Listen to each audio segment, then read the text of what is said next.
ওই অ্যানালাইসিসটা করে একটা বোর্ডের একটা পেজের মধ্যে সবকিছু রিপ্রেজেন্ট করে আপনাদেরকে খুব শর্ট টাইম 5 থেকে 7 মিনিটের মধ্যেই ভিডিওটা কমপ্লিট করে দেওয়ার আমার ইচ্ছা ছিল।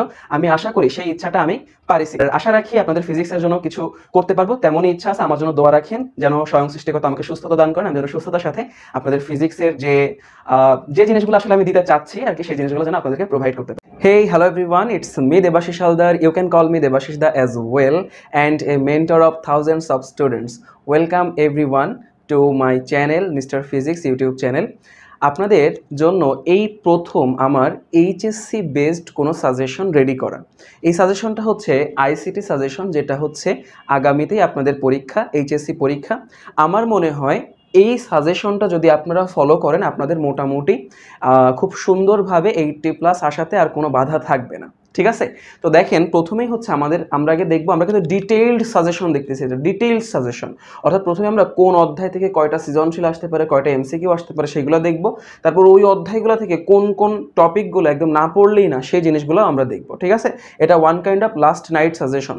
যারা মনে করেন এখনো কোনো কিছুই পড়ে পারেননি তারাও কিন্তু এই সাজেশনটা ফলো করে আপনাদের একটা সেফ জোনের মার্ক এনশিওর করতে পারবেন আশা করি। তো প্রথমেই দেখেন, আমাদের টোটাল 5টা অধ্যায় আছে। প্রথম অধ্যায় তথ্য যোগাযোগ প্রযুক্তি, দ্বিতীয় অধ্যায় নেটওয়ার্কিং সিস্টেম মানে কমিউনিকেশন সিস্টেম নেটওয়ার্কিং, তৃতীয় অধ্যায় হচ্ছে সংখ্যা পদ্ধতি, চতুর্থ অধ্যায় হচ্ছে ওয়েব ডিজাইনার HTML, আর পঞ্চম অধ্যায় হচ্ছে প্রোগ্রামিং ভাষা। তো দেখেন, প্রথম অধ্যায় থেকে আপনার মোটামুটি এটা শিওর থাকেন একটা সৃজনশীল আসবে, দ্বিতীয় অধ্যায় থেকে শিওর একটা সৃজনশীল আসবে, তৃতীয় অধ্যায় থেকে শিওর 2টা সৃজনশীল আসবে, চতুর্থ অধ্যায় থেকে শিওর একটা সৃজনশীল আসবে, পঞ্চম অধ্যায় থেকে শিওর 2টা সৃজনশীল আসবে। এখন দেখেন, এখানে টোটাল আসতেছে হচ্ছে 7টা সৃজনশীল, কিন্তু আমাদের তো 8টা সৃজনশীল আসবে না। তো ওই লাস্ট একটা যেটা সৃজনশীল, ওই লাস্ট একটা সৃজনশীল আসার সম্ভাবনা সর্বাধিক এই তৃতীয়, চতুর্থ, নয়তো পঞ্চম থেকে, দ্বিতীয় থেকেও আসতে পারে, বাট সম্ভাবনা সর্বাধিক হচ্ছে এই 3টা অধ্যায় থেকে। এখন আসেন, এই কথায় আমরা আসি যে কোন অধ্যায়গুলো পড়লে আপনার মোটামুটি 5টা সৃজনশীল কমপ্লিট হয়ে যাবে।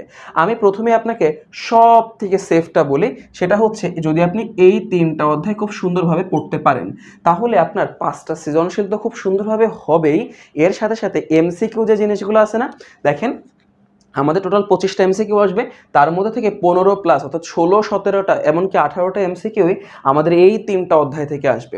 অর্থাৎ আপনারা যদি কোনোভাবে এই 3টা অধ্যায় পড়ে ফেলতে পারেন তাহলে আমরা সিকিউ এমসিকিউ প্রত্যেকটা জায়গাতেই আমরা একদম সেফ। এখন মনে করেন আপনাদের এর মধ্যে কোনো একটা অধ্যায় পড়া হয়নি, তাহলে সেই ক্ষেত্রে আপনারা কি করবেন? সেই ক্ষেত্রে আপনারা দেখেন প্রথম, তৃতীয়, পঞ্চম এভাবে পড়তে পারেন, অথবা দ্বিতীয়, তৃতীয়, পঞ্চম এভাবে আপনারা পড়তে পারেন, অথবা তৃতীয়, চতুর্থ, পঞ্চম তো আমরা বলেই ফেললাম। তাহলে দেখেন 3টা পেয়ারে আপনারা পড়তে পারেন, একটা হচ্ছে তৃতীয়, চতুর্থ, পঞ্চম এই একটা, তারপর হচ্ছে প্রথম, তৃতীয়, পঞ্চম এই একটা, তারপর হচ্ছে দ্বিতীয়, তৃতীয়, পঞ্চম, এইভাবে টোটাল এই 3টা উপায় আপনারা পড়লে মোটামুটি একটা সেফ জোনের মার্ক আপনারা খুব সুন্দরভাবে এনশিওর করতে পারবেন, খুব ভালোভাবে। এখন আসেন, প্রথম, দ্বিতীয়, তৃতীয়, চতুর্থ, পঞ্চম এই প্রত্যেকটা অধ্যায় থেকে কোন টপিকটা আপনি পড়বেন সেই টপিকও আমি বলে দিচ্ছি। দেখেন, প্রথম অধ্যায় থেকে প্রথমেই আর্টিফিশিয়াল ইন্টেলিজেন্স অর্থাৎ AI যেটাকে আমরা বলতেছি, এরপর হচ্ছে রোবোটিক্স, এরপর হচ্ছে ক্রায়োসার্জারি। দেখেন এর মধ্যে কিন্তু আরও টপিক আছে, বাট সব থেকে গুরুত্বপূর্ণ প্রিভিয়াস ইয়ারে কোনগুলো বারবার আসছে তার উপর ডিপেন্ড করেই কিন্তু আমার এই সাজেশনটা রেডি করা। তো এটা খুবই কি বলে অ্যানালাইসিসকৃত সাজেশন, তো এই জন্য হচ্ছে আপনাদের উচিত এটা একটু ভালো করে খুব সুন্দরভাবে নিজেদের কাছে নোট রাখা এবং এই সাজেশনটা অনুযায়ী আগে পড়ে ফেলা। এই সাজেশনে যা আছে তা অবশ্যই পড়বেন, এরপরে যদি সময় পান তাহলে বাকি জিনিসগুলো পড়ে ফেলবেন, ঠিক আছে? বাট এইখানে যা যা আছে তা আপনি অবশ্যই একবার না একবার দেখে যাবেন। Biometrics, bio informatics, genetic engineering, nanotechnology, virtual reality, এইগুলা কিন্তু শুধুমাত্র এমসিকিউ মানে সিকিউ এর জন্য না, এখান থেকে কিন্তু ম্যাক্সিমাম এমসিকিউ আপনার চলে আসবে, ঠিক আছে? সো যারা ধরেন তৃতীয়, চতুর্থ, পঞ্চম এই 3টা অধ্যায় পড়তেছেন তারা তো পুরোটুকুই পড়লেন, সমস্যা নেই।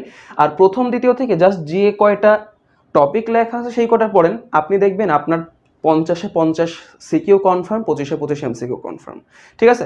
সো আমরা দেখেন প্রথমটা দেখা হয়ে গেল, দ্বিতীয় দেখেন data transmission mode, optical fibre, wireless মাধ্যম, computer networking, network device, topology, cloud computing, এই প্রত্যেকটা জিনিস ইম্পর্টেন্ট। বিশেষ করে এখানে দেখেন যে টপোলজি যে জিনিসগুলো আছে প্রত্যেকটা খুবই খুবই খুবই গুরুত্বপূর্ণ, এই জিনিসগুলো থেকে সিকিউ এমসিকিউ ম্যাক্সিমাম চলে আসবে। এবার দেখেন আমাদের বস 3টা অধ্যায়, তৃতীয়, চতুর্থ, পঞ্চম, তৃতীয় অধ্যায় থেকে আসলে সবাই আপনারা মোটামুটি জানেন যে কি পড়তে হবে বা না হবে, কারণ এটা কিন্তু আমাদের টিচাররা শুরু থেকে একদম ভয় পাওয়ায় রাখে যে তৃতীয় অধ্যায়টা খুব কঠিন, খুব কঠিন, ঠিক আছে।